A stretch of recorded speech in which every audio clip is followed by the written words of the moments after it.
This might be the most intense lore discussion you've ever seen in your life. Hi, I'm Quipster. Those of you who know me know that I love the lore of Warhammer 40,000, as does Winters. He called me up one day and he said, Quipster, we're gonna have a discussion. And I was like, okay, sure. This is that discussion. It got pretty intense, and at one point I had to break out international relations theory and political philosophy. So sit back, relax, and understand the fact that we are about to spoil the entire Horus Heresy. So yeah, quick spoiler warning. Do you consider yourself a lore master? I do. I do consider myself a lore master. Okay, so in the rank of lore masters, with being Luton obviously our king and savior, no one goes deeper or further or even talks about bomb squigs other than Luton. After, of course, our Luton savior, the emperor of mankind, the Luton of mankind, there comes me, obviously. I'm like the Malcador to his thing. So where would you put you? Are you Primark height? Are you inner circle height? I mean, where are you? I mean, Okay. I'm looking at you saying you're a lore master. So you're in the universe. I can see you in the universe. But you might be a captain somewhere. Come on. Oh, no. I will not You're in stand the for this, universe. sir. So, honestly, if we're You're a saying... lore master. Yeah, so like we're saying Luton is emperor, you are Malcador. Honestly, I'm gonna back myself here. I'm gonna absolutely back myself, and I'm gonna say I'm a Magnus. Oh. I think that's curious that you said you're a Magnus and not a Valdor. Yeah. If you were to place yourself so high, it's initially, that's a Freudian thing that you went that way to power, to the Magnus power, to the Malcador Psyker power, the Emperor Psyker power. You went that way for power. You didn't go Valdor, Valor. You know You what? didn't go Valdor, the Rock. You didn't go, the Empire was built on the back of Valdor. He was the foundation before there were even fists to build upon his foundation. It's true. It's true. There was a reason that wars were fought over him entirely to get him on side. But yeah, no, that's an interesting thing that you pointed out. Now that you pointed out, because the three at the top of the Imperium are Valdor, Malcador, and the Emperor. I will say Yeah. they've Yeah. not really explored properly like the role Valdor had in a lot of stuff, even in his Primark novel, so to speak. Well, see, this is the thing, because he's part of the Trinity, which is Malcador, the Emperor, Valdor. And they are equally opaque. We don't really know much about the Emperor. We don't really know much about we know Malcador's 6,000 years old now, and he's the last of the Sigil. We know quite a few things about Malcador, We don't but know. that's it. Yeah, like And Valdor, we know a few things about him, but that's it. They're the Trinity. You don't know. There's gaps there, and this is where the lore juice springs. You're a lore master, and you sup from the lore juice, okay? And you ask these questions, and you bouncy them around, and sometimes you create something. Sometimes we can peer into the future, because obviously, being second only to Luton, I peer a long way into the future. So I wanted to ask you some lore questions, Okay. and see how far you can peer into the future, my Magnus friend. okay, hit me. Let's see what we got. I'm so Are you intrigued. up to date? I'm the only book I haven't read that's like ahead in the canon is the latest one by Chris Wright. The Dark City. Warhawk. No, Warhawk I've read. The latest one in his like Hollow Mountain, that trilogy, the one about the Inquisitor. Okay, no, we're sticking to Heresy here. Oh This yeah, is yeah. the deep stuff. I'm totally up to date. Furia Magnus, Sons of the Selenar. You've done all the side quests as well. You're at Yeah. Alfaria. You've done Alfaria's concert. Okay, Yeah. so you're there, and you've been dabbling around the lore pool of life for some time, I would say so. toasting ideas with other people. You've played this game before, so you realise that what this game is I want to peer further and you want to peer further, so I take a side and you take a side. But what I'm really interested in is you winning and you showing me further than I can see. But I think I might be able to show you a little bit further, because I had a question, which is, what were the Primarks meant to be at the gestation of the Primark Project? What were they meant to be? And the reason why I'll ask you this question, I'll throw you another ball, is because there's a new theory bumbling around. It was low for some time, but it's gaining voices that the Primarks were never meant to leave their gestation pods. Okay. Interesting. And we can delve into where that comes from if you want to. But if that is a theory that stands, what do you think the Primarchs were meant to be? At what point did chaos start going? You know, So, what were the Primarchs meant to be? There's you've no. done 1 minute. Uh-huh. Two things before we deep. This is the 100% club. Anyone who's watching at this point, you need to be either one of two things. One, at 100%. Yeah. So none of this is spoiler territory for you. Or two, you're one of these people that's barely read any of the lore anyway, and all the stuff you get is from Luton and from me and from all the lore. You don't care. Feed me. Yeah. Anyone in between who doesn't want shit spoiled, this is not the place for you to be, because he claims he's Magnus. I know I'm like Malcador level here. So we're going to spoil the crap out of stuff. Oh, yeah. And also, we might be wrong in places. It's the best of our knowledge that the best of our thing is now immersed. A free-flowing conversation. It's not like, look what I know. It's a free-flowing conversation. Where were we? You're about to blow the lid off what you think the Primarchs were meant to be. So, honestly, 100% club. I genuinely think the Primarchs were always meant to be around. I think that each one had a dedicated role in bringing humanity into the path that the Emperor was setting. I think that's most evident in people like Conrad Kurz.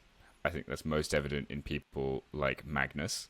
And I think the evidence for that is things like the underground lake, for example, with the 20 massive houses designed for Primarchs around it.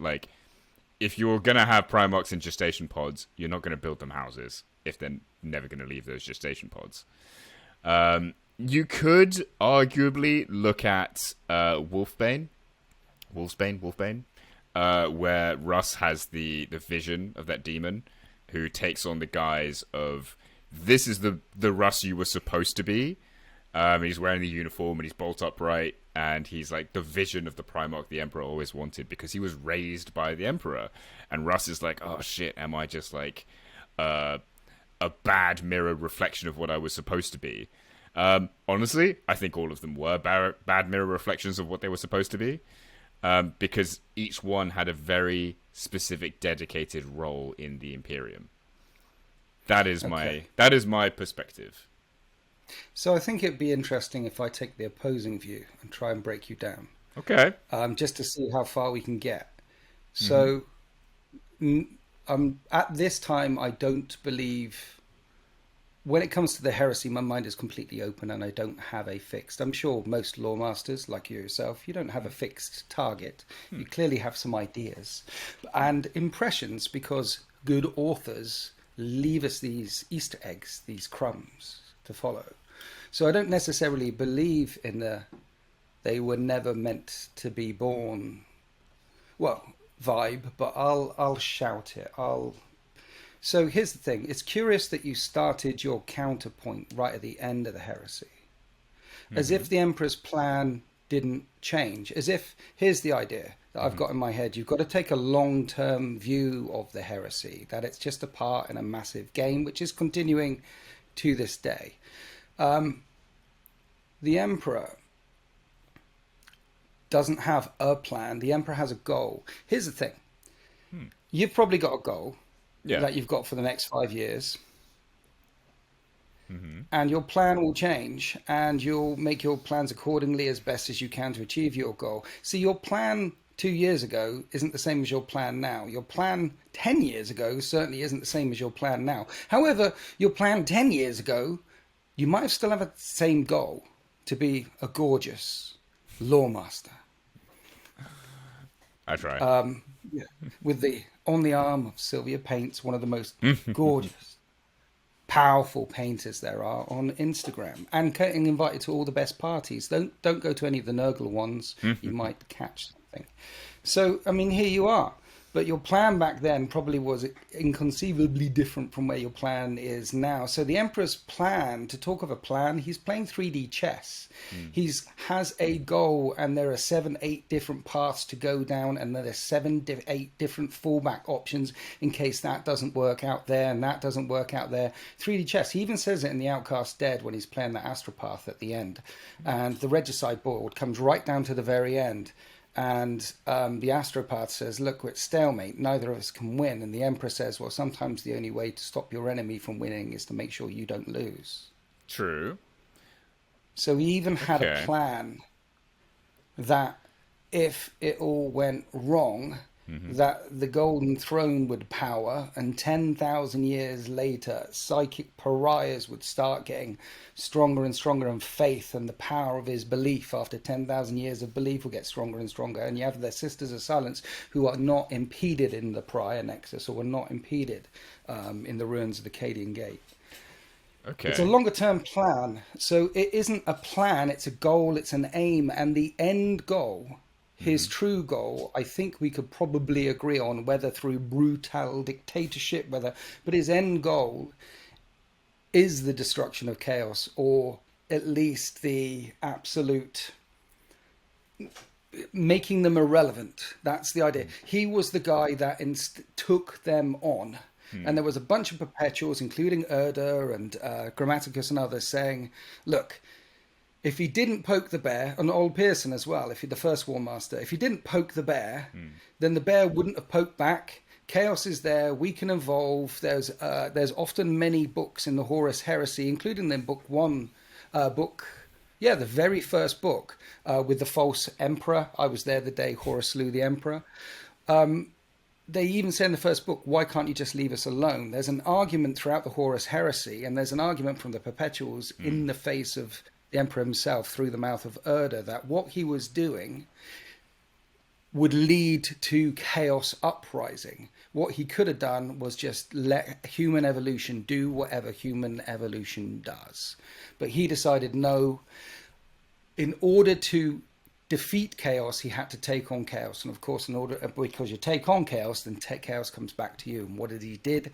He stole fire from the gods at Moloch. He took power from the gods, and with that power, you can kill gods. And ever since then, the clock was ticking, the clock was ticking, the clock was ticking. His longer term goal was the neutrality of chaos through the webway things. That was his long term goal. The means in which he took to get there, and the plan isn't a plan, it's a goal. Okay. So, in some of the things you've talked about, I fundamentally disagree with you. And in other ways, I agree, but not 100%. So I'm going to break it down a little bit. So, number one, we've talked about the end goal of the Emperor. I disagree with you here, but only because I'm going to build on it. I think in everything the Emperor has done and has been, people have said that he's done, isn't to destroy chaos. It's to ensure the humanity survives. The way that he's trying to achieve that is by destroying chaos, because he sees it, quite rightly, as the thing that will destroy humanity. So I would extend that. So he's right. Yeah. So he's right. So he wants to save humanity, and he sees further, and the only way to do that is to destroy chaos, not leave it alone. Yes, I would say that is the end goal. However... That's what he believes, at least. That is what he believes. However, where I fundamentally disagree with you is the fact that we talk about the fact that he could, and, seemingly does, have plans within plans within plans, and plans change, and he's always got the backup, and he's playing 3D chess in 4 different directions all at once. But that is all predicated on the idea that he can't fail, and just absolutely fail. Every plan is a loss. And that happens, because at the end of Master of Mankind, when he's asked by one of the custodians, what do we do now? He turns and frightens a custodian, someone he has absolutely no reason to lie to, and says, I don't know. Okay. Can we quickly agree that he's played a game? Let's say this 3D chess and this thing. Here's an analogy. Perturabo on the vid screens cracking into the Imperial Palace on Terra, that bit in the book, when it's described in 2 books now of Perturabo absolutely tapped in with 20 screens around him with all the neuro links and making computations and making decisions thousands of times Stephen Hawkins ever could. The Emperor's like that, and a magnitude beyond. So the level of 3D chess we're talking about, we shouldn't really talk about 3D chess. If it's a plan, then he's playing 33,000 to the power of 10 chess.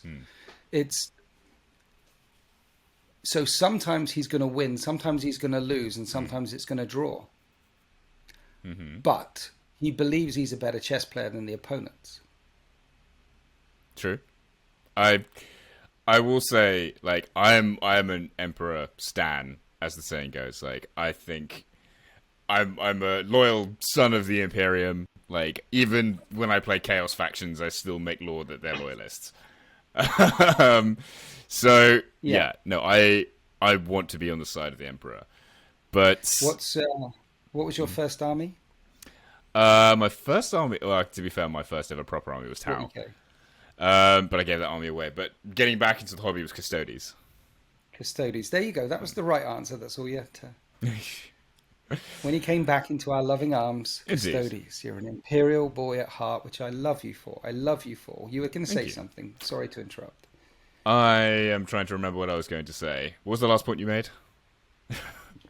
I think we both agreed that with the idea that the Emperor is at least trying. The only way to save humanity is to kill chaos. Yes. And sometimes he succeeds and sometimes he fails, but he thinks he's a better chess player than chaos. And we can go into that why, because I think he is. But we can go into that as well. I think he thinks. Yeah, I think he thinks he's a better chess player, and he always has this sense. Everyone says he's got this sense of arrogance around him, and it's a necessary arrogance if you're going to try and steer the entire fate of a civilization and species. You have to be the kind of arrogant person that thinks you can just do that.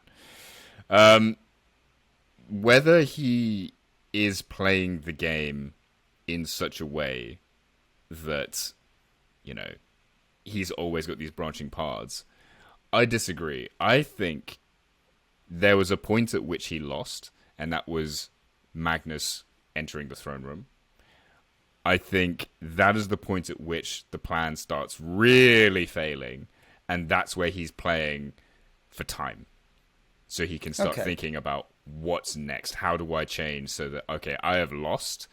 I need to change my plan so that I can do something. For some reason, I knew you would go to Magnus. Now, let me take you beyond that, because that is the thought that I had, actually. I made a video called The Emperor of Mankind is Dead about 2 years ago or something, a deep dive lore. He doesn't necessarily have to be dead for that video, because before I get to The Emperor of Mankind is Dead, the first 20 minutes is just talking about how we got here. So it still stands.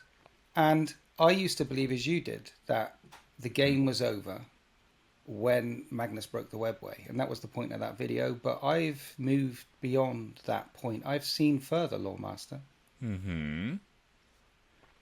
Okay, I'm intrigued.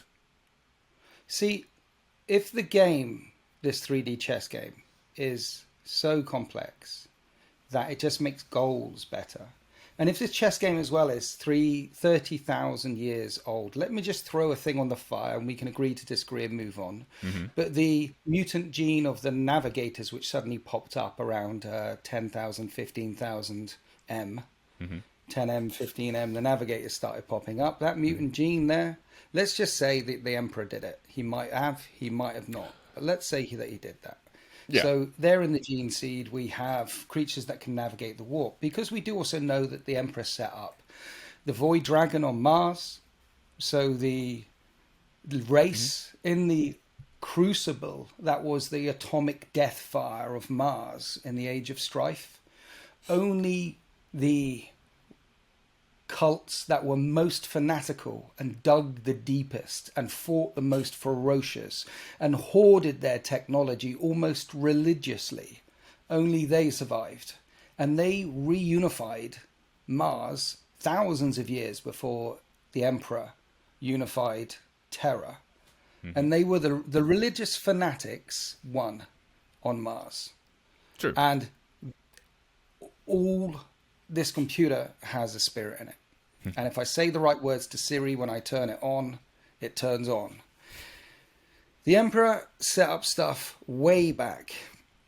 And when I look across what the Primarks might be, and when I look across into the future, and when I put that thought against the other thought, which is, well, it went wrong at the end of the webway when Magnus did what Magnus did, those two thoughts aren't compatible. Okay. So let's look to the future for the next 10,000 years, and I'll wrap this up very quickly. Mm-hmm. What has the Emperor actually done? Well, here's what he did do. For 10,000 years, the Imperium has endured. He wrapped the galaxy in walls of adamantium, and with ships that can crack worlds, and has fought off the resurgent Necrons, has fought off the incoming Tyranids, has held at bay resurgent Tau dynasties it's held on. Tony Stark put a suit of armor around the world with Ultron. Mm-hmm. The Emperor wrapped the galaxy in steel, and it endured. So here's a point. If in 40k, with the rise of faith and the power of faith, remember, faith isn't affected by the warp. Saint Celestine literally stands back up again. You've read Sabbath, World's Crusade. You know all about Gaunt's ghosts and the living saint in that. You know what it means. This power is now coming from somewhere, and it's not the warp. It's not affected by the warp.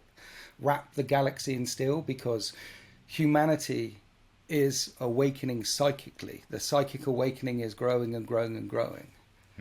And the faith awakening is growing and growing and growing and growing and growing. And maybe one of the fallback options, maybe the stalemate option after Magnus broke the webway, was to wrap the galaxy in steel for a new weapon, faith, to emerge. And faith kills chaos. But you're agreeing with me then?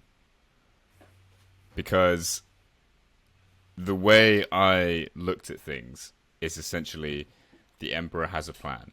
He failed. Magnus enters the webway in the throne room, annihilates the project he's actually trying to do. The Emperor sees this and goes, shit, what now? There's only one fallback option. The fallback option is don't lose, not win, just don't lose. And that's where this happens. But the thing that I'm always iffy about is to what degree he had agency in this plan. Because it always seems to me that Malkador is the one who's pushing the buttons. Like, no, it's fine, just let them worship, it's okay. Okay, I'll stop you there, because you write down somewhere big and bold, Malkador, because you and I should really... Because that's a subject in itself. Malkador's 2 hours, right? Yeah. What are his motivations? I'm writing it down. When we come to do part 2, if we ever do part 2, Malkador, because this one is clearly about the Emperor. That's how it's moved. Listen, we can't... Let's just put a question mark into the Malkador influence question. Okay. The Emperor has protected humanity. I mean, in Fury of Magnus, Graham McNeil describes it quite clearly, as in one where demons take over, and you've seen Event Horizon, we wake up and every morning eat our own hands. That's one of the futures. The other future is misery and the Imperium, but hope, and the species grows. So that clearly wasn't the plan at the start, to end up in 10,000 years of agony on a pain throne.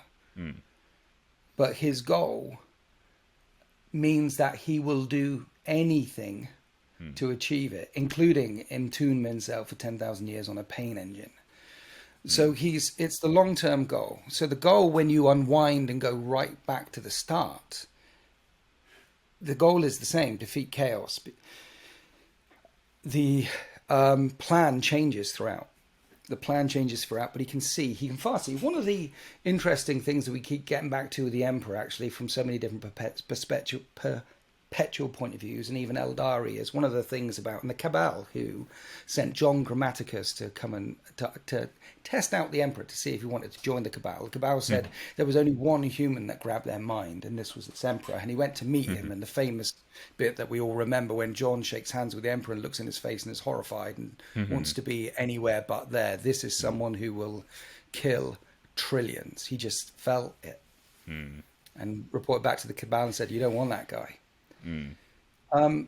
The Emperor is willing to do anything to achieve the goal, which is save humanity. And the only way to save humanity is through the destruction of chaos. Now, that puts the Primark Project at a very short timescale set back against that massive painting that we've just painted. So let's not dive into that. The question then we can dive into then is, was he right?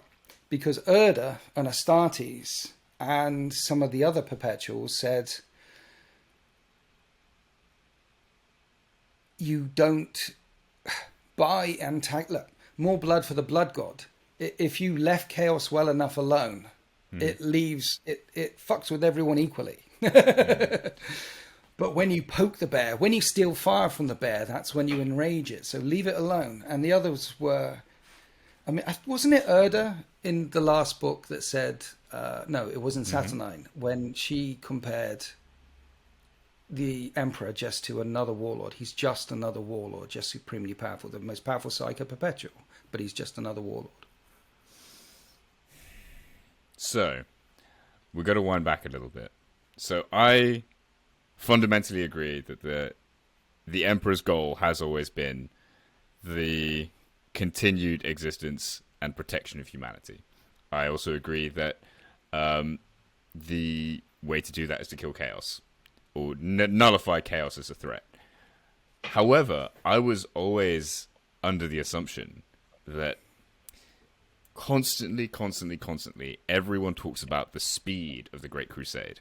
Everyone's like, why does this have to be so quickly? It's constantly being pushed. The bell tolls. Exactly. My understanding was that a big part of that was that they had to race to get to Ulanor, because it was foreseen that that Orc Empire would overrun the galaxy, including all of humanity. So the race was to get there in time. The rest of the Webway Project, the fight against chaos, is everything that comes afterwards, when the Emperor retreats back into the palace. So that was always my understanding of the timeline there. And then when we talk about, if we add the Primarchs into that, the Primarchs are immortal. Like, they just happen to only have really been around for about 300 years before they started to turn to chaos and despairing. But they are supposed to straight up be immortal. So as part of a project, he made his own perpetuals, right? That was the quote. Yeah. So many perpetuals over tens of thousands of years didn't want to work with him anymore. He was that kind of guy, very charismatic. So many didn't want to work with him, and he needed perpetuals, because you can't study geology for 100 years and die. He wants you to know geology for 3,000 years. Yeah. He wants the best of the best, and they all stopped working with him. So the argument is he designs his own perpetuals. Precisely. Which means they can't be vat grown. They can't. They were always meant to gestate. I mean, the other thing to do with perpetuals is we don't really understand, and it's never been explained, I'm not sure if it will be, where they come from or why they exist. Just they do. Same with Psychers, though, right? Same with the old ones. There are perpetuals in this universe. There are demons that can jump out from under your desk and rip your legs off. And there are Psychers. These things are there. There is just something about the human. And there's pariahs. There's just something in the human gene. That's the thing. Like, Eldar live effortlessly in the in the warp or here, right? They're fluid beings. The orcs were immune to the warp because they generated their own warp, their own gestalt, the Wa energy, which travels through the warp. Humans and Tau are warp inert, essentially. They have barely an echo in the warp. Humans, though, have a little bit, not so much as that, a little bit. And in amongst our genetic mutations there's Navigators, maybe brought about by the Emperor. There is pariahs, there is psychers, there are perpetuals. I mean, It just is. I mean, the Navigators by themselves. Again, I'd always been under the assumption that the Navigator gene was something that was created, not Yeah. something that appeared. Whether Yeah, that was the Emperor or not is a separate issue. I can think, well, back then, whether his goal was to save all of humanity is the issue, is the question. Back then, 10,000 to 15,000. His goal might have been to explore the entire galaxy. So I'll whip these boys up. True. Because the one thing that he is credited for all the way through the thing is as well as his foresight. So the Empress Powers, let's break it down. He has incredible foresight. He can see further than anyone else, and he can often hold multiple visions of the future than anyone else. So that's one thing. Obviously, his massive psychic might. He can puppeteer different versions of himself at the same time. He can talk when he's locked on the golden throne. Just obviously massive psychic power. But of course, the last thing, which is what I was talking to then. What was I talking about then? Fuck my brain. He can see further. He can. What was the other thing? Yes, his science, his absolute science. He's a master of science and a master of gene tech. I mean, it's like, here's the thing. So you've got Apple, and then you've got Nvidia, and then you've got another company over here and SpaceX over there, and they're all competing with each other. And he's basically this overlord. He's like Mark Zuckerberg and goes around and hoovers up all the people from the Selenar, all the people from here, all the people from that.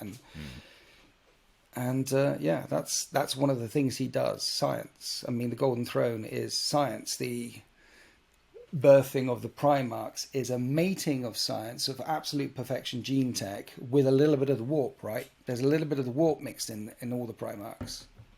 I think he literally on Moloch stole fire from the gods, and that's when the clock started ticking.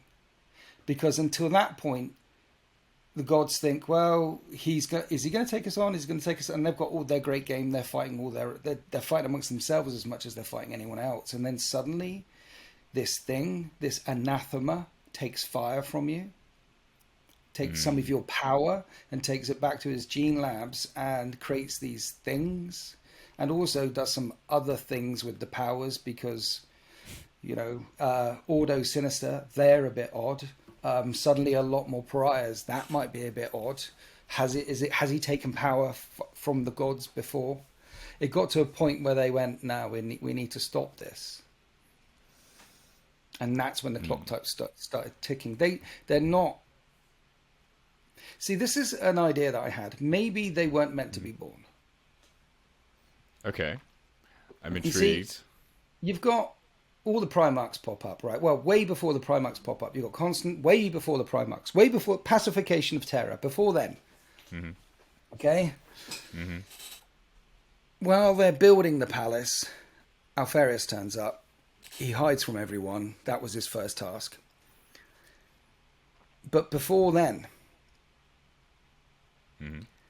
the Emperor was making Astartes. He didn't need the Astartes to leave the solar system. He left the solar system and found Horus first with his Astartes. The Astartes Project was, once he had the Primark genes and the Primark and what they wanted to do, he built Astartes and built Astartes and built Astartes and built Astartes and built Astartes. Maybe that was his plan all along, and maybe these capsules were never meant to be spread and therefore given birth. Arma Astartes literally taking her children and casting them out. See, the Chaos Gods never did that. Amar Astartes, the labs where the Primarks were made, deep below Terra, is the deepest lab and most cyclically warded in the universe ever. Nothing can get in and out of that lab. This is my Primark project. Nothing was coming in, nothing was getting out. Amar Astartes conspired with the Ruinous Powers, but she had made deals with them. They all landed on the planets that they were meant to land on. The Night Launter landed on the planet of sin. Magnus landed on the planet of knowledge. The Russ landed. The one that embodied anger became a gladiator. The one that embodied religion became a preacher, the one that who could survive on a certain planet was put on that planet. The one that isn't chaos. If chaos spread the Primarks throughout the galaxy, they'd all go into the nearest black hole, and that would be it. They're the Emperor's creation. I see what you're saying. So, going back, essentially, you're arguing... Wait, are you arguing that they were never meant to be born? Or that the reason they were born was just because of Erda's intervention rather than chaos? Let's say that there's Primark Stage 0. You're at Primark Stage 1. Primark Stage 0 is 20 big capsules in a lab as psychically warded up the wazoo as you can ever have. And in these 20 capsules are floating beings of light. Don't go any further in time. The Emperor starts making Space Marines from the DNA sequencing coming out of those capsules. Okay. And he makes a legion that's really angry, and he makes a legion that floods into the shadows, and he makes a legion that will do the grinding, dirty work. He makes a legion that can build walls. He makes a legion that can think ahead. All out of the gene seed, and you've got 20 pods, and one of them embodies rage, and one of them can become invisible, and one of them can do this, and they're a combination of his massive gene tech and all the sons of Selena, the gene witches of Selena, all their tech together, along with a little bit of warp magic that he's stolen from the warp, and that's it. They are bubbling test tubes of gene information to build Legion Astartes with, and he did. And he took the solar system back, and then he took a chunk of the galaxy before even meeting Horus. He didn't need the Primarks. The way I look at it is evidence-based. You don't build houses underground for test tube Okay, babies. so stop you there. Let's pull this apart. Okay. So you have to agree that where the Primarks ended up was very good for them. It depends. It was not necessarily very good for some of them. Well, let's say a positive force could have influenced the landing on which world they're in, rather than in a black hole. So someone's tried to exert an influence there. Clearly, it would have been better if Angron had been born in the high houses and not with a chain on his neck. It would have been better for everyone. But he went to that planet because he's a thought, he's a potentiality in a test tube which matches the logarithm of that planet. So... yeah. Where were we before I rudely interrupted? So I'm intrigued. The houses. Yeah, the houses. Yeah, houses.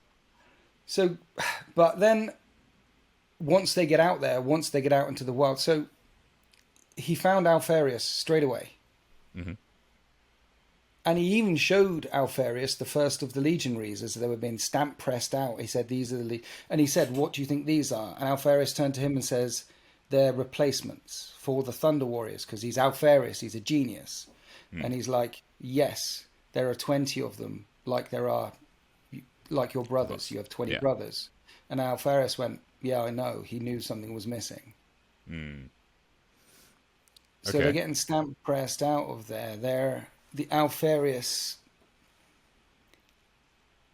Until he met Alfarius, he didn't know whether he needed 20 houses.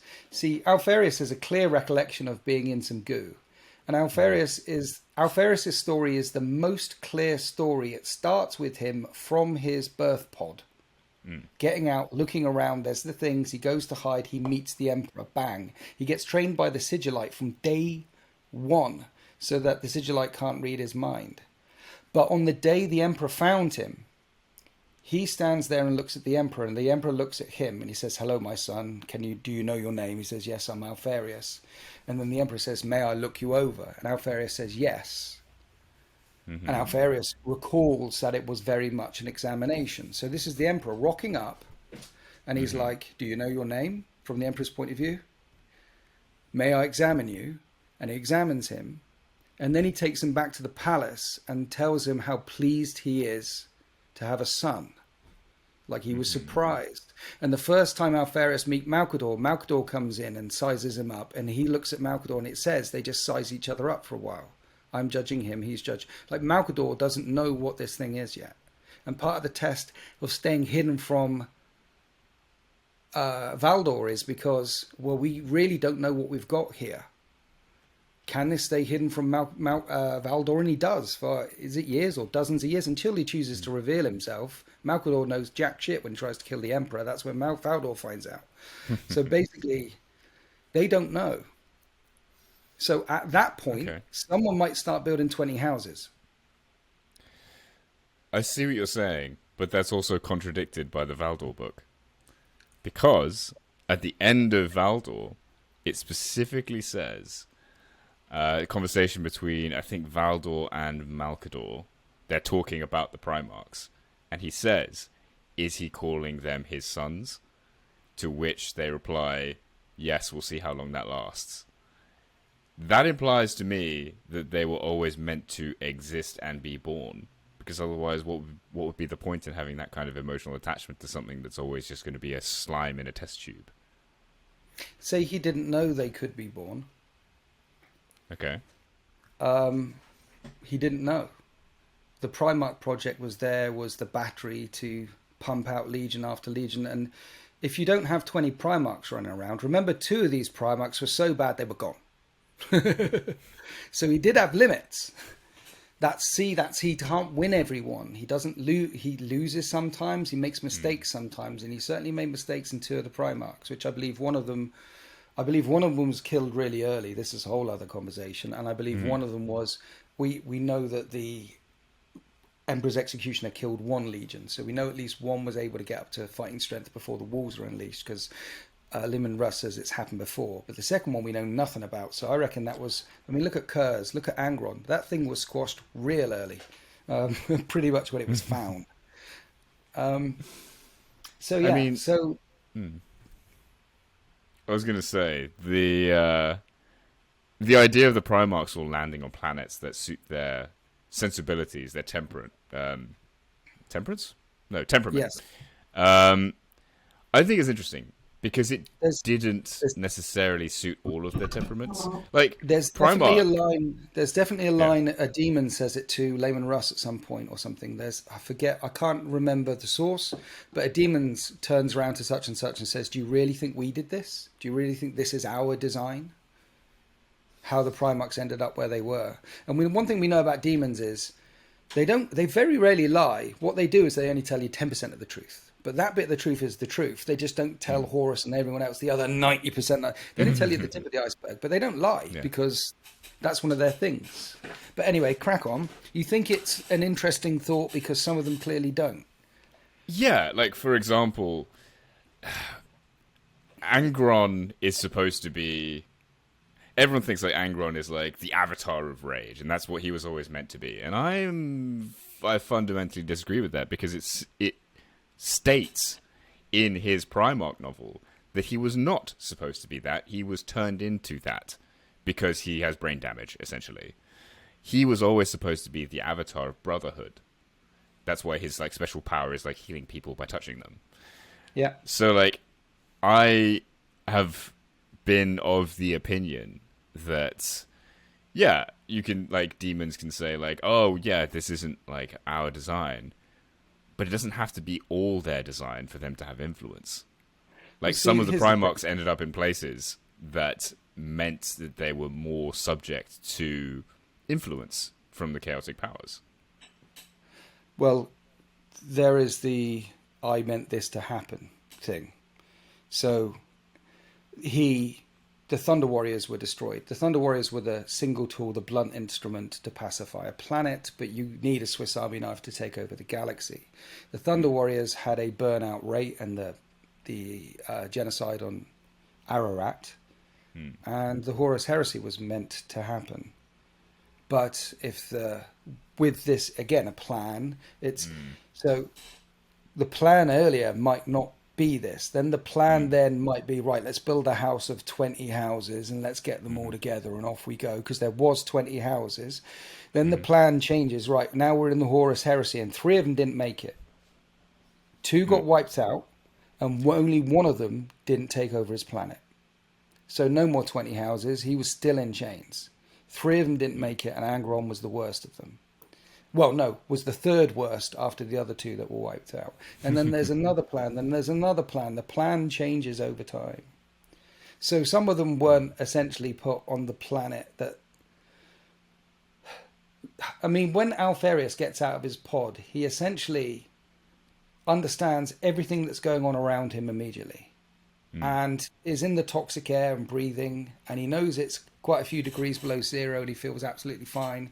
These things are super intelligent, super with a little bit of warp in them, and his gift is, if he doesn't want to be seen, you can't see him. He can be anyone. It's amazing. So maybe that's the test tube cracked open, and that amount of juice wasn't meant to get out. Maybe once that juice was cracked open, right, 20 houses, let's go, let's bring them back. And then they find out pretty early on that one of them isn't right in the head and another one isn't right in the head. And they find out, oh dear, okay. Yeah. Once he stole power from the gods, once he stole this fire from them and used them to make his project, they came at him hard. And the clock is ticking, the clock is ticking. They conspired with Astartes to break them out and spread them across.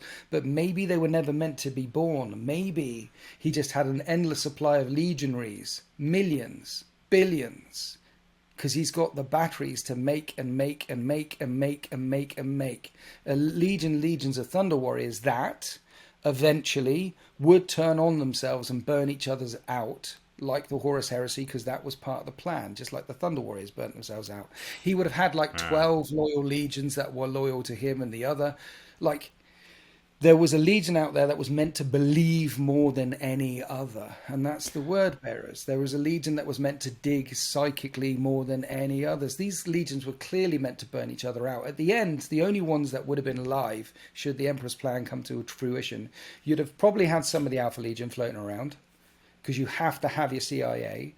You'd have some of the Imperial Fists on Terra, because they're the rock on which everything bound. Then they become custodians, they become police. And you'd have some Ultramarines on the distant shore. And that's probably it. You might have some SAS, you might have some Raven Guard jumping around, but that's probably it. When there are all the enemies have been conquered, what do you need? I would have said the salamanders need to be there for building things, as do the Iron Hands. I would have said the entire purpose of the Night Lord's Legion was to be, ironically, the police. They're the police. They're the police. They're the fair-minded judge. They are the legal side of the Imperium. Yeah, so you can see. So actually, we could go through this and list which legions were meant to stay around at the end of the Horus Heresy, which ones were meant to stay. So I'd say the Night Lords were meant to stay loyal. I'd say the Imperial Fists, you're right. The Iron Warriors, Iron Hands, Salamanders, they should all have been around building these massive fortifications and glorious things, but their number would have been dwindling. They'd have become more and more and more artisan. They'd have become, their chapter masters would have been the best stonemasons or weapon makers or whatever ever, but you don't need legions when all the enemies are defeated. You just need a few hundred men. So when you say that the Horus Heresy was always supposed to happen, I know exactly where you're getting that from, and I actually also fundamentally disagree with you there. Well, he says it himself. Malcador says it.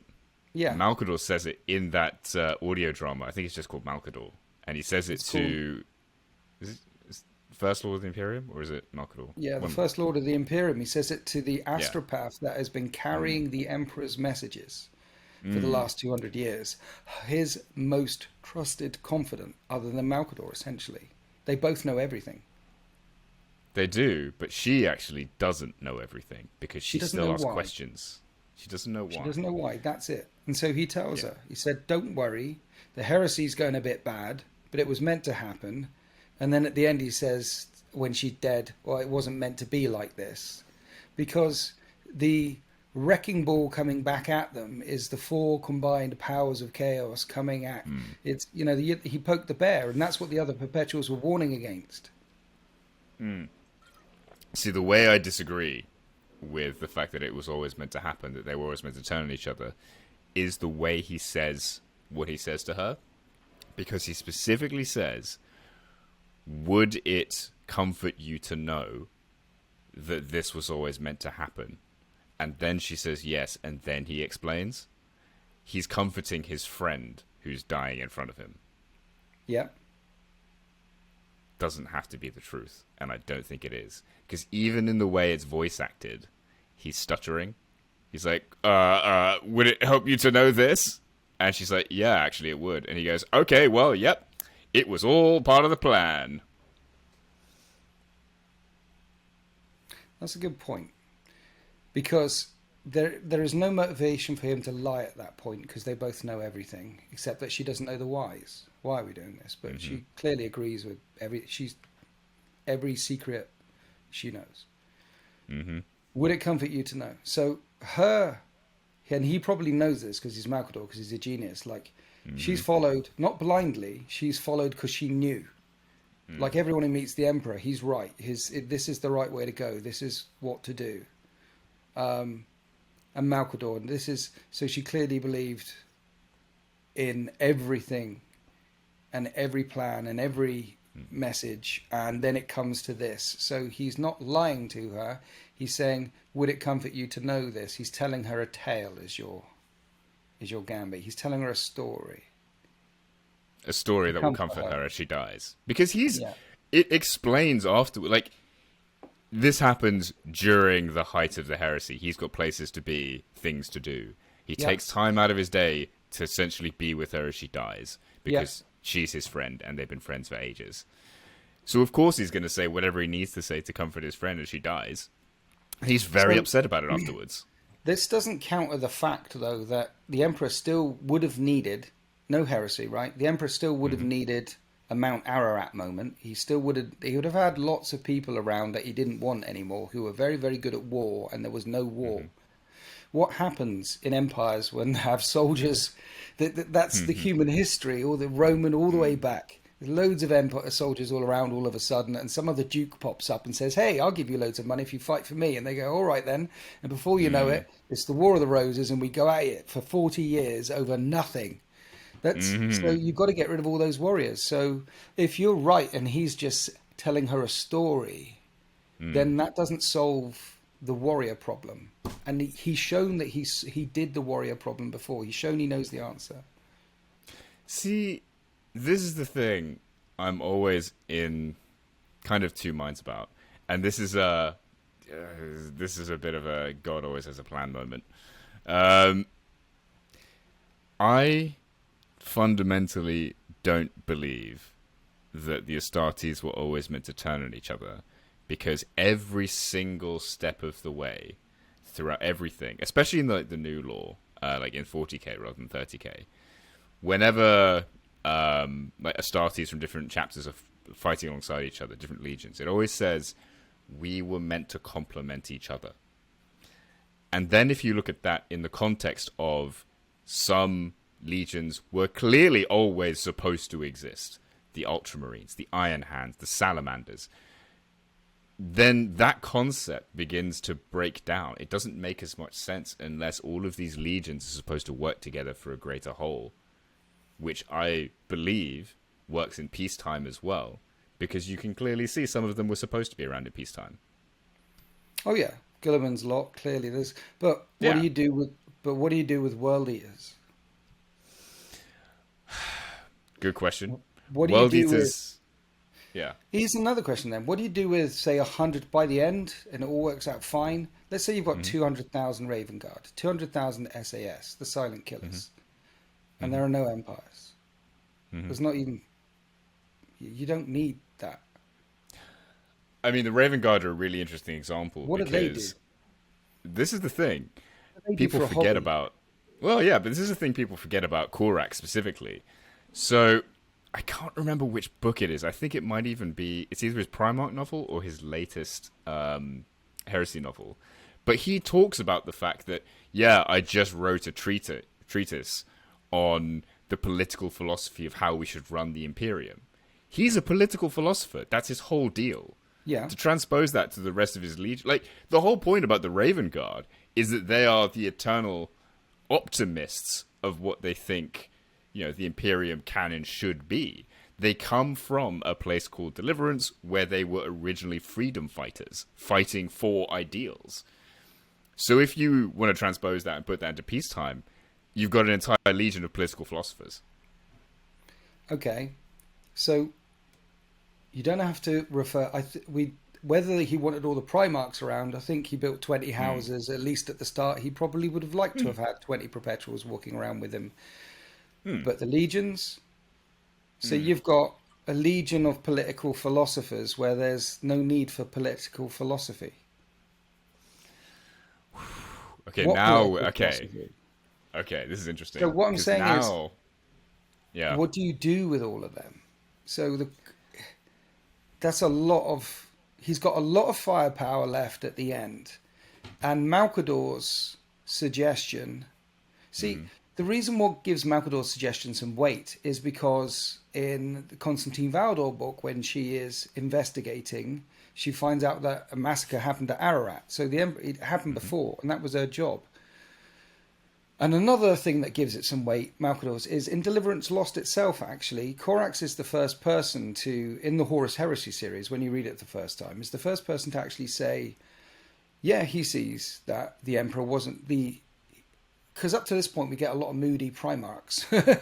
But you get to Corax in Deliverance Lost, and he sees the Empire wasn't built for them. They're not building this place for this war machine.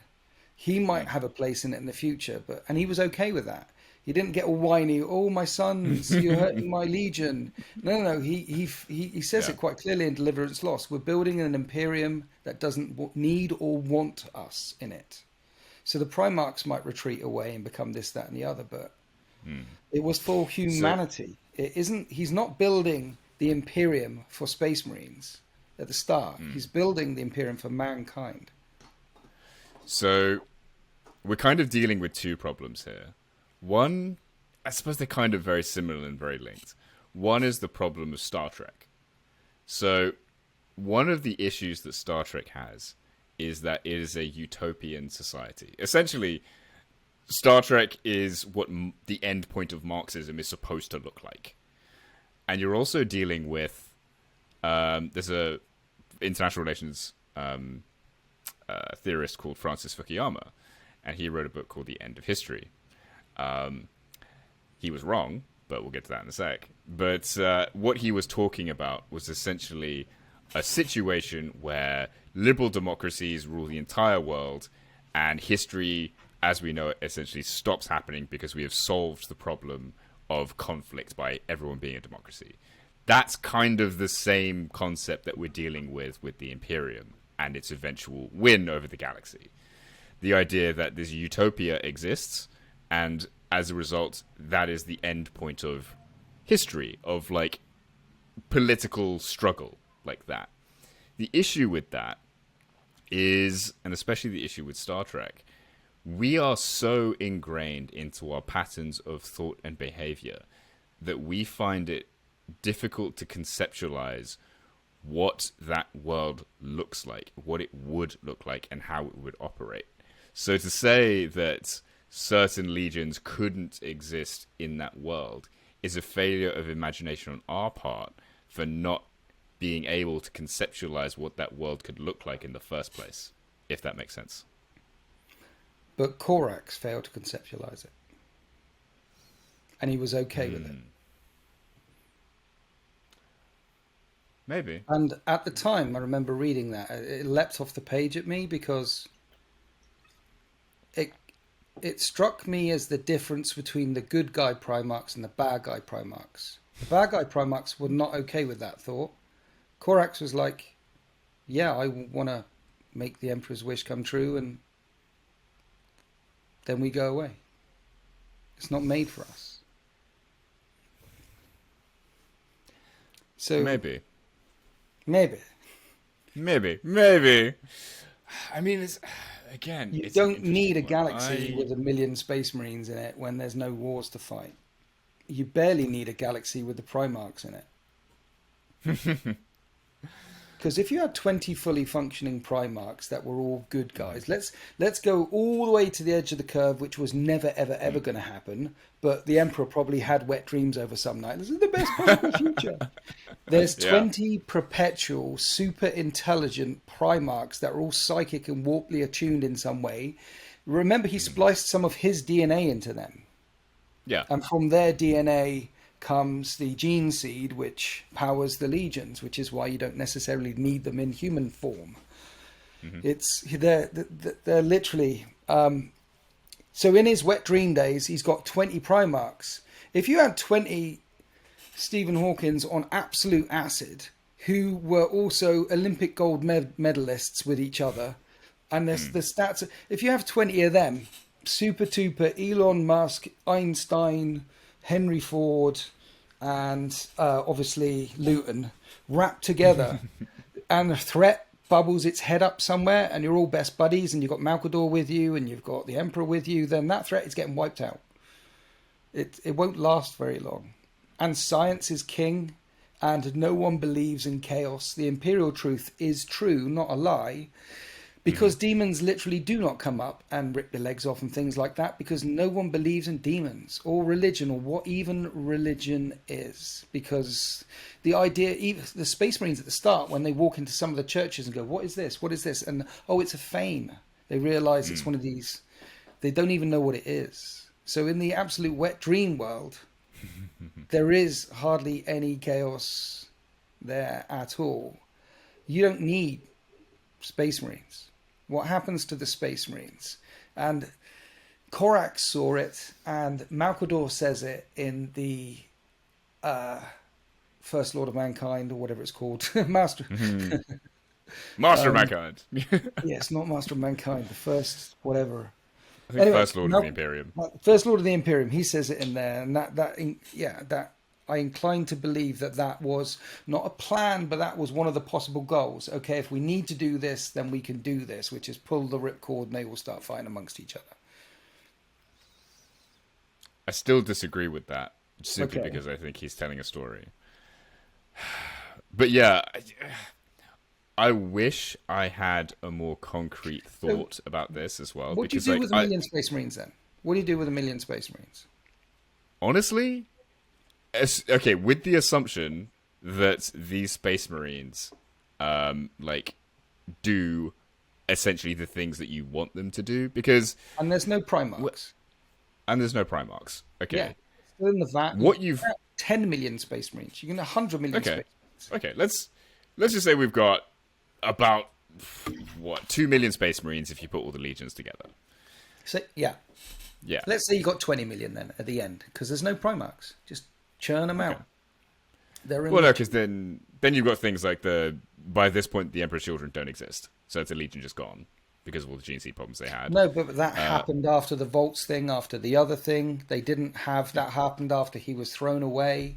So that's part of the war against chaos. That's one of the countermoves took that away. Okay. That's you can't. So we've got Primarchs and test tubes. Yeah. The Space Marines exist, and there's loads of them. 20 million. Okay. 20 million. 20 million. Well, let's actually wind that back. Let's look at the size of the legions as they were at the sort of Ulanor sort of end of the Heresy kind of time. There's about 2 million of them, right? Yeah? Yeah, I think that's a pretty good number. Yeah, how many worlds are in the Imperium at that point? Well, almost enough, because it was basically a mopping up action. About maybe 1 or 2 million?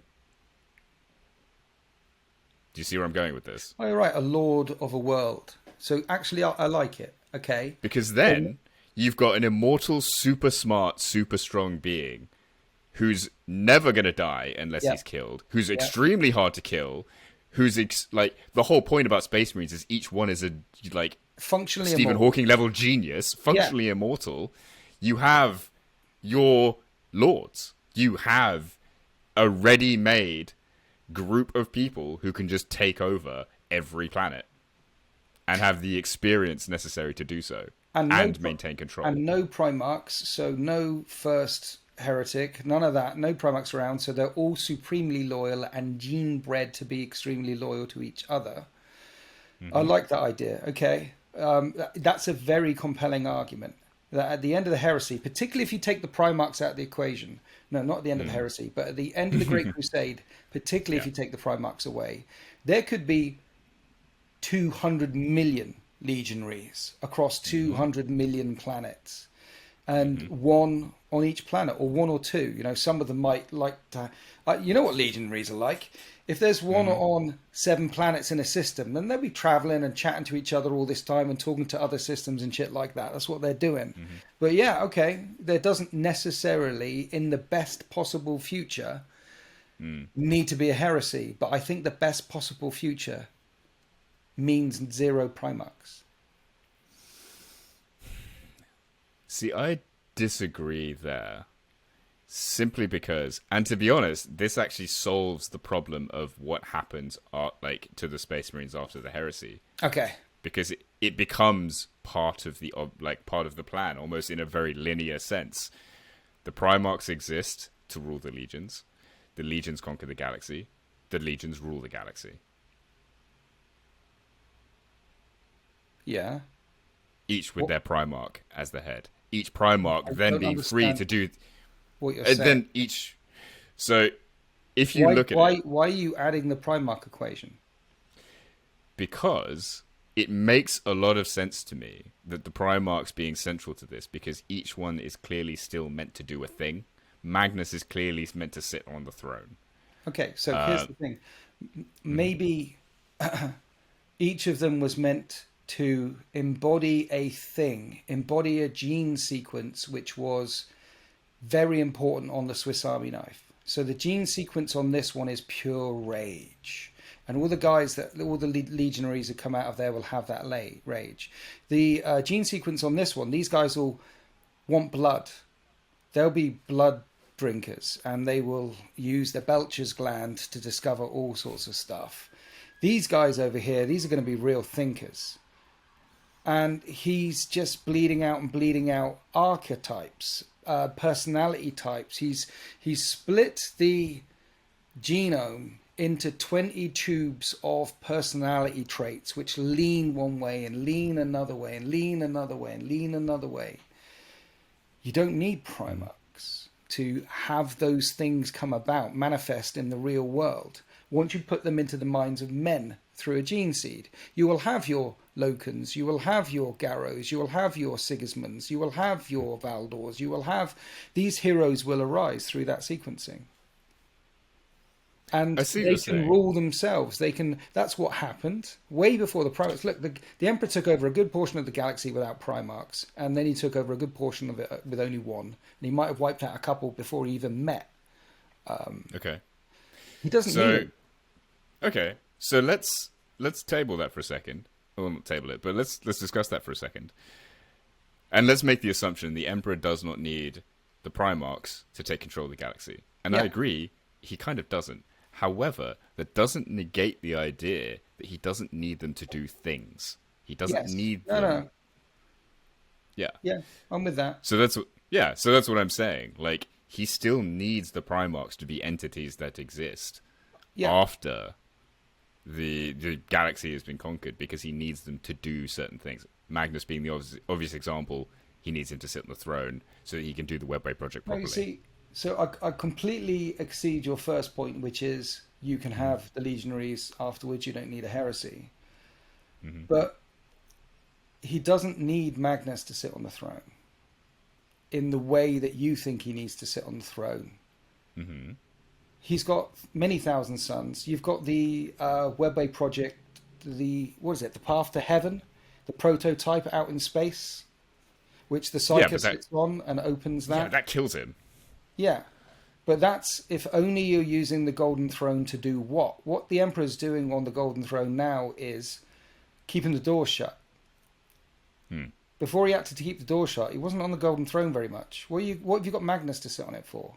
Basically, imagine, here's a way to think about it. Mm-hmm. The Golden Throne is a really big tech device which allows you to tap into the warp and do whatever the hell you want. So Magnus could go across space and time. The Emperor can go da-da-da. Magnus would obviously be... It's an observatory into the space and time that can take you with it. That's what it is. It's a thing of massive power. And the Emperor channeled that power into him to keep him alive. Or as Dan Abnett puts it the other way around, he's the Golden Throne isn't keeping him alive. What he's doing is he's channeling the power through himself and keeping the Golden Throne alive. Because the Golden Throne, all the power from the Golden Throne now is keeping the doors shut. It's a thing of that much power. So Magnus, so he does need Magnus to sit on it. Once Magnus becomes a Primarch and he's out in the world and and this threat and they're pushing, the demons of chaos are coming and the clock is ticking, he does need him then. And he even asks him in Fury of Magnus, right in the middle of the Solar War, he even asks him, please come, help me out. Shows Malcador shows Olivia the acuity, and then Magnus kills Olivia and we never get there. What was Olivia doing down there with Magnus? I'll tell you what Olivia was doing down there with Magnus on their way to the Golden Throne with Malcador. Was Olivia was going to sit on the Golden Throne so the Emperor could get off and have a good chat with Magnus. That's why he was bringing that perpetual down there with him. Loads of people could sit on the Golden Throne. But it's mainly power to keeping the doors shut right now, and the Emperor's doing that. So their agree with potential, some of those the points. Primarch potential that is in those test tubes, becomes a whole other potential when it's in the real world. And the Emperor's looking at Alfarius for the first time, and literally, listen to the chapter again. Alfarius says it was an examination inside his soul, inside his psyche. The Emperor, why is the Emperor examining him on a psychic, physical, biological? He doesn't know what he's looking at. I have made a son. Or, alternatively, he's just seen one of his creations go through a warp portal without a Geller field, and he's thinking, are you okay? Yeah, and he's just very trying to pleased find to that see out. him. Yeah, and so then there's a whole other bunch of potentials that open up from that, and a whole other plans in order to reach the goal. And one of them would be, hey Magnus, if I did this Golden Throne thing for you, wow, you could be peering off and discovering all sorts of truths and stuff while I'm flying around the galaxy being Superman. You know, there's roles that each of them could play once they manifest, but you don't need them in the perfect Imperium. I still fundamentally disagree with that, but Why? only because it just seems too perfect that each was suited for a very specific role. Like, you've got the one that's really good at governance, you've got the one who's really good with law and order, the one who's good with technology, the one who's good at building things, the one who's good at navigating, the one who's good at oratory. Yeah, so you need to... So you're right. Everything you say is 100% right, but you need to flip that a little bit to the left. So instead of thinking about the one Primarch who's really good at this, the one Primarch, think about it as the one DNA sequence. This one DNA sequence does this. I plug this into genetically engineered. How did you describe Space Marines earlier? They were supremely intelligent. They could become lords of their worlds. I'm plugging this DNA sequence, the one that's really good at building walls, the ones that's really good at building that, the one that's really good at... All the words you said, exactly the same, but substitute Primarch for genetic sequence. However, that doesn't take into account the fact that there is something about the way the Primarchs were made which means they are more than their genes. There's this whole big legend thing that, I don't know particularly where it comes from, that a Primarch can only be killed by another Primarch. That wouldn't surprise me if it leads back into the idea of the warp being part of the creation of a Primarch. Because if you look at, for example, the story where it's the Regicide game between Ferrus Manus and Fulgrim, there is a pile of Ferrus Manus corpses because he has been vat grown from the DNA of Ferrus Manus and constantly killed by Fulgrim. That is not a thing that you can just do to a Primarch. You can't just offhandedly kill them. And yet, that keeps on happening to Ferrus because he's just a vat-grown clone. It happens to Horus. Horus is killed by Abaddon pre-anything happening to Abaddon in single combat. He's just killed outright. Because he's a clone. Because he's not what everything a Primarch is and is supposed to be. So there is something more to Primarks than their genes. Yeah, the fire he stole from the god. It's a combination of warp craft and gene craft. Why would he ever want that to come out of its test tube? I mean, this goes back to the idea of him having specific plans for each Primarch. That's No, why. it comes back to him having specific plans for each DNA sequence. I don't want that out of the test tube at all. I'm going to siphon bits off here or there and put it into these things that will be kings. But then why not just kill them? Well, he needs them to generate the, like battery, like juice.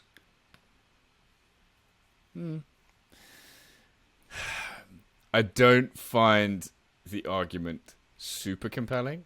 I see where the reasoning is. But if I come at it from the perspective of each has a clearly defined role that they're meant to play, I can't see it from the perspective of they are just jelly in a thing, and their legion is supposed to be the one that does that role. Each legion has a specifically designed role to play. Which I agree with. You, yeah, so you don't need the Primarch to give them that role. They've got their role. Just because you're really good at something doesn't mean that you don't need a mentor. The best example of that is, again, Magnus and his legion. They would be nothing without his tutelage, essentially. And I think that goes... And it's the same with the Ultramarines. The Ultramarines were molded, shaped into what they were by Guilliman. They were able to fulfill what I think their ultimate purpose was, to become, the arch bureaucracy of the Imperium. So what you're saying they were molded into that by him. What you're saying is the legions had the potential of each legion was accelerated by their Primarch. Accelerated and also fostered. Right. I don't think it's that kind of thing. It's interesting appears. that the Primarchs turned up and accelerated and fostered that, as if a clock had started ticking. Because power had been stolen. Okay. Maybe there wasn't a ticking clock, because maybe it wasn't ticking as hard. Maybe the clock started ticking, but Astartes shouldn't have joined with the powers of chaos in some way that we don't know in order to release them. If that hadn't happened, then chaos would have had to have come at it again and come at it again and come at it again. But chaos reached in and clutched those chess pieces really tight. You get rid of them, that fostering and that acceleration happens naturally over time anyway, but it doesn't have to happen over 100, 200 years. We're talking about a being, the Emperor, whose plan is tens of thousands of years in the making. True. I mean, one thing I think we can both agree on at this point is that I am absolutely at Magnus level, at least. That's a good point. I'm not going to say Magnus level or Valdor level. I'm not going to say, because I don't know yet. We need to find out, actually. Here's the honest answer. We need to find out where each of us is.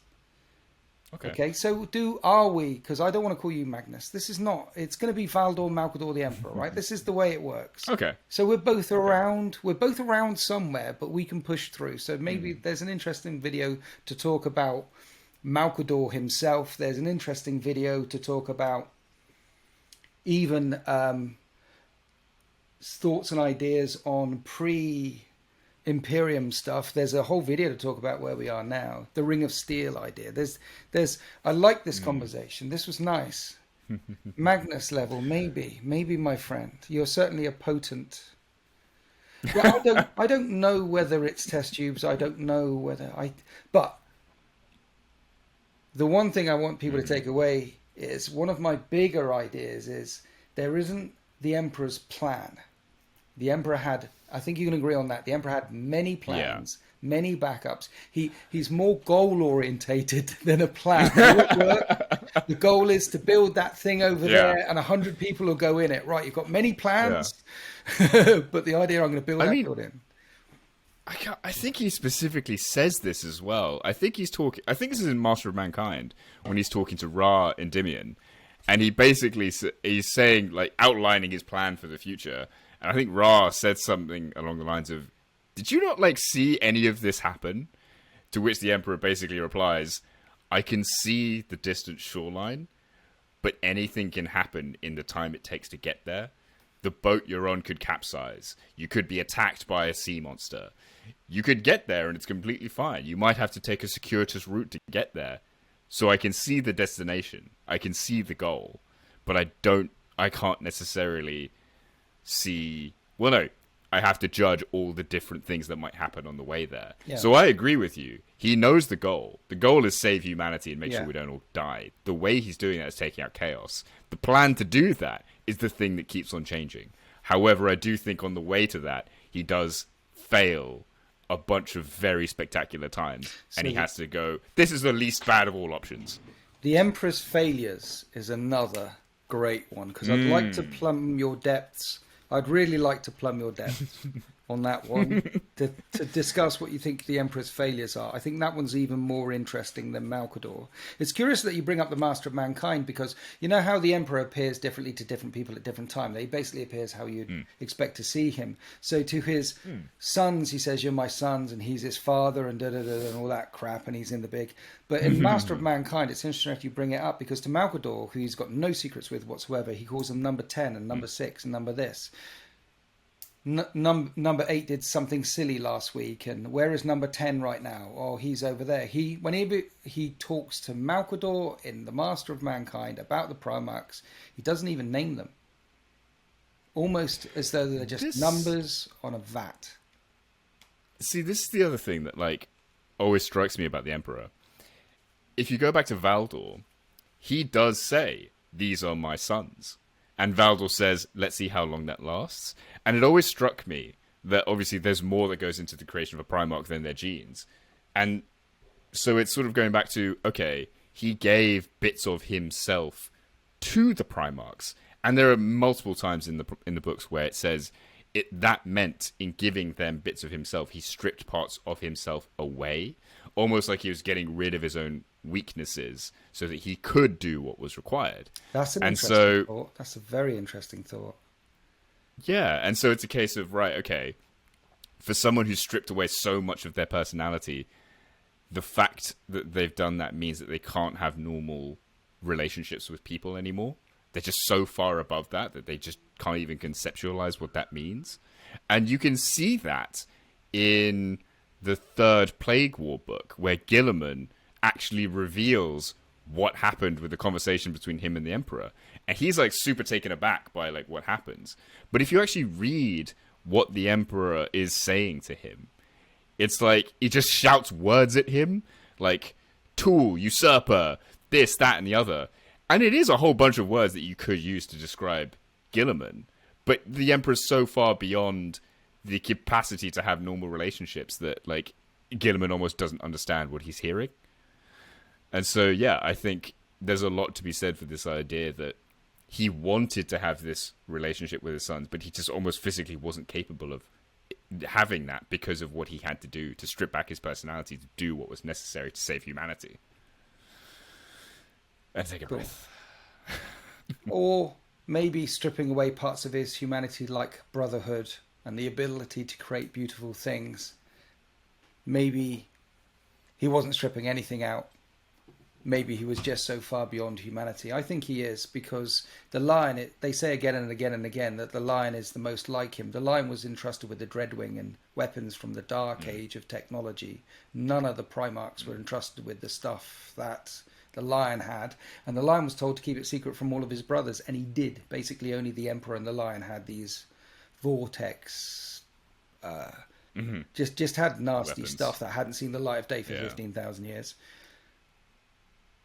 And he's the first, and he's so much like the Emperor. And what is the Lion like? Well, the Lion doesn't understand people. He's got a plan, we do this, and that's what we do. And you get on board, and that's it. And he's often asking around, what do you think about this? And what do you think about that? The new law that's coming out with the scouring in the White Dwarfs, where he's just shat all over the Imperial fists that were entrenched in Chthoniya for the last 7 years of the Horus Heresy. Vortex bomb their planet. That's because that's exactly what the Emperor would do. I don't care if there's 70 Imperial fists left on that planet. I don't care I am scouring the galaxy of every single... This was Horus's own planet. Vortex bomb dead. That's the line all over. That's the Empire. The Emperor is willing to sacrifice billions to save the human species. Do whatever. So yeah, it's he's so beyond. He's so beyond. Which is that's a whole other conversation about when people attribute morality to him and say that this is just or unjust, or he shouldn't have done this, or he could have. It doesn't stack up when you're talking about something. When you're talking about something like that, which is looking that far ahead in time, and has started a war 10,000 years, but you can't apply our human morality to what it is, to what he is. Just like you can't apply human morality to a 2-year-old, because then the 2-year-old, poking its eyes at things, screaming, fighting, but you can't apply your morality to that. You try and help it, but.